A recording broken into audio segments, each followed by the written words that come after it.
tere, armas raamatusõber! Meie tänase raamatu autor on Ilmar Tomusk.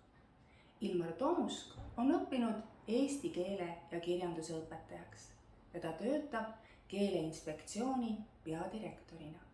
Tema esimene lasteraamat oli Tere Volli ja see kogus väga ruttu suurt populaarsust. Lastele on tuntud tema kirjutatud sarjad Kribu ja Krabu ja Ajarändurid. Lapsed tunnevad onu Maunut, Vaprat Siili ja Hundisõpru ja paljusid teisi Ilmar Tomuski poolt kirjutatud lasteraamatute tegelasi. Ta ise on öelnud, et tal on külge sündinud kunstiline vigur, et midagi kirjutades tahab ta ka väheke nalja visata. Nii ka oma viimases raamatus Kops läks üle maksa.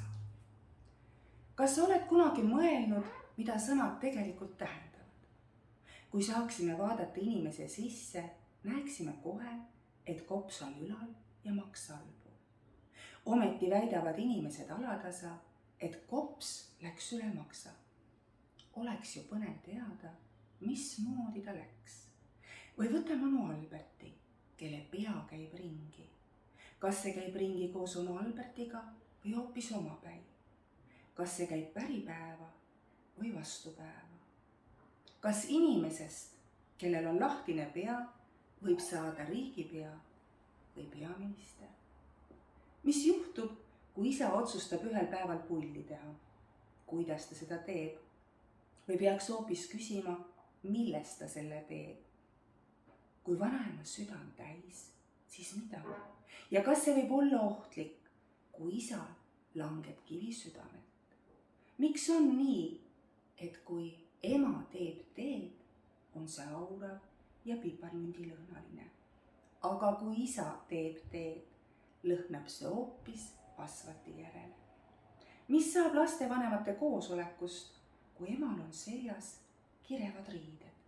Või kui terve pere hommikust peale äratab ja tagatipuks hambad ära peseb? Kas tõesti võib üks pisike sõna, mis ise ei tähenda peaaegu mitte midagi, koos teiste sõnadega tähendada 10 erinevaid asju? Kas 2 sõna, mis näevad täpselt ühtemoodi välja, tähendavad ikka ühte ja sedasama?